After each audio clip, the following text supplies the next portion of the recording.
সোনাই বিধানসভা কেন্দ্রে শিলডুবি শ্রী শ্রী শঙ্করজ্যোতি গীতাশ্রম প্রাঙ্গণে 39তম বার্ষিক উৎসব আয়োজিত হল। 12 ও 13 জুন বার্ষিক উৎসবকে কেন্দ্র করে আয়োজিত হল পূজা পাঠ, ভোজন কীর্তন ও মহাপ্রসাদ বিতরণ অনুষ্ঠান ও বিশ্ব শান্তি যজ্ঞ। ভারতবর্ষের সাথে সাথে বিশ্ব জুড়ে গীতার প্রচার প্রসার ও এর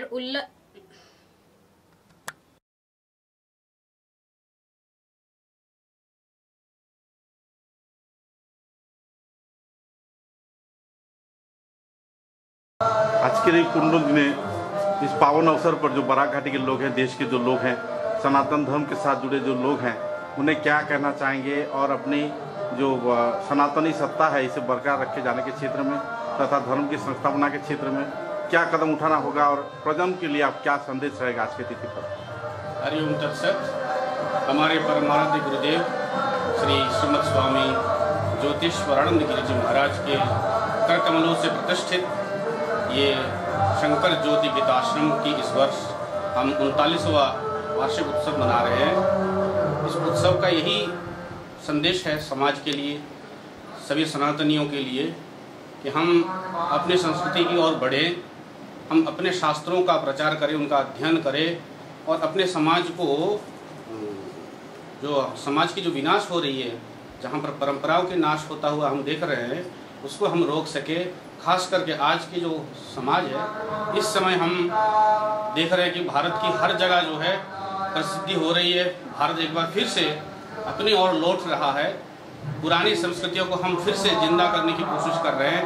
हम भारतीय है और भारतीयों की जो संस्कृति है इसको आज पूरे विश्व अपना रहे हैं और इसी में शांति है। आज पूरे विश्व में अगर शांति की बात कोई करता है तो सनातनी ही करता है, जो सभी प्राणियों के लिए शांति की बात करता है, सबके लिए कल्याण की भावना रखता है।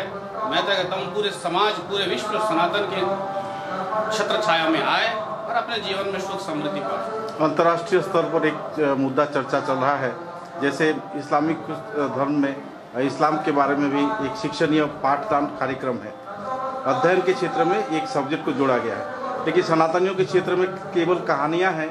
सनातनी धर्म का प्रचार या प्रसार या फिर उसकी सत्ता की कोई गुंजाइश नहीं है। तो अंतर्राष्ट्रीय स्तर पर यह अपील चल रहा है कि हिंदू धर्म से जुड़े लोगों को शिक्षा के दौरान सनातनी मुद्दे पर एक विषय रखा जाए ताकि बच्चे आने वाले प्रजन्म को कुछ दे सकें। इस संदर्भ में आपका अभिमत क्या है और क्या कहना चाहेंगे? हाँ, पिछले अनेकों वर्षों से भारत में ही हिंदुओं की संस्कृति नहीं पढ़ाया जाता था, क्योंकि बहुत सालों से सनातनी सत्ता में नहीं थी।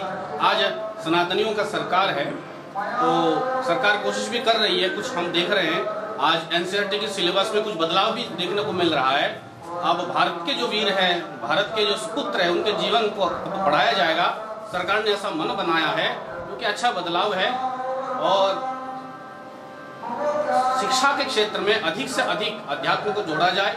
हमारे भारत में केवल हमारे पास कहानी नहीं है, कल्प कहानी नहीं है कि पुराणों की एक सांकेतिक बातें हैं, उसमें कुछ कथाओं के माध्यम से कुछ और मैसेज देने की कोशिश वहाँ किया जाता है।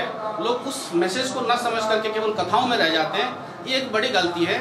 और हमारे पास तो पुराणों के साथ साथ हमारे पास बहुत सारे दर्शन है। भारत में 6 दर्शन है।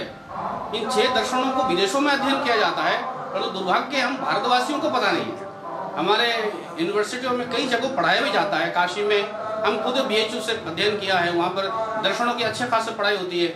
आप कुछ और क्षेत्र हैं, दक्षिण में तिरुपति है, इन जगहों में आज भी दर्शन का अध्ययन है। हम चाहते हैं कि हमारे भारत के जो ऋषियों के जो विचार हैं, उनकी जो अद्भुत जो आविष्कार था, उनको और ज़्यादा से ज़्यादा हमारे शिक्षा के साथ जोड़ा जाए और हमारे जो नई पीढ़ी है उनको भारतीय दर्शन से परिचित कराया जाए। सनातन धर्म में सब कुछ मौजूद है, इसमें कोई कमी नहीं है। बस हम थोड़ा और जगें, सजग हो जाए तो हम पूरे विश्व पर सनातन को फैलता हुआ हम देखेंगे। ये दिन और ज़्यादा दूर नहीं है। भारत विश्वगुरु पहले भी रह चुका है। नालंदा विश्वविद्यालय पृथ्वी का पहला विश्वविद्यालय था बिहार में जो था। हालांकि वक्त के कालचक्र ने उसे विध्वंस किया, लेकिन आज के दौर में देखा जा रहा है कि अत्याधुनिक या पाश्चात्य परिसेवा तो लोग प्रभावित हैं। इस क्षेत्र में क्या कहना चाहिए, अभिभावकों के लिए क्या कहना चाहिए? हरिओम तत्सत। भारत पहले से विश्वगुरु रहा, अभी भी है और भविष्य में भी रहेगा। जो नालंदा नालंदा विश्वविद्यालय का जो आप बता रहे हैं वो कुछ पिछले सालों में कुछ तो अंग्रेजों के दौरान और जो है मुसलमानों के दौरान ये विश्वविद्यालय को तोड़ा गया था।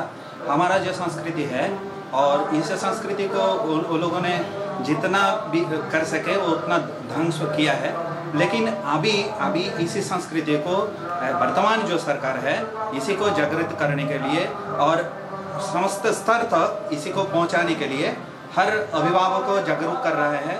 और हम ये कहेंगे इसी हमारे जो अभी कार्यक्रम है इसी के दौरान हम लोग भी ये जागरूकता के लिए सनातनियों के लिए जागरूकता के लिए हम ऐसी प्रयास करते जा रहे हैं। और हमारा जो गुरुजी है आश्रम की उन्होंने भी हर नागरिक को धर्म से जागरूकता के लिए उन्होंने इतना प्रयास करके गया है और हम लोगों का सभी इसे लिए योगदान है। और हम चाहेंगे कि ये सनातनी जागेंगे और भारत और विश्व स्तर पर और अपना गरिमा को उन्होंने दोहराएंगे। আজকের এই আনন্দঘন দিনে বিরাট একটা ইতিহাস আমাদের কাছে, এত বড় মনীষীরা এসেছেন আমাদের এখানে, আমাদের আশ্রমের জন্য গর্বের ব্যাপার এবং সনাতনদের জন্য একটা ভাগ্যের ব্যাপার। তো আপনার অনুভূতিটা কি বলতে চাইবেন? আমাদের আজকে শঙ্করজ্যোতি গীতা আশ্রমের 39 বছর পূর্তি, প্রতি বছরের মতন আমরাও চাই এখানে সন্তদের এনে কিছু আমাদের গ্রামে যেন একটু ডেভেলপ হয়, কিছু গীতা প্রচার হয়, যার ধরনে আমাদের এই প্রয়াস।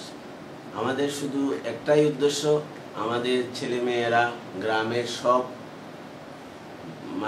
সব লোকগুলো যেন একটু আমাদের সনাতন ধর্মের দিকে একটু এগিয়ে থাকে, যার জন্য আমাদের এই শঙ্করজ্যোতি গীতা আশ্রমের এই 39 বছর পর্যন্ত এগুলাই চালাচ্ছি আমরা। আর সবাইকে ধন্যবাদ আমাদের শঙ্করজ্যোতি গীতা আশ্রম অনুষ্ঠানকে উপভোগ করার জন্য। নমস্কার।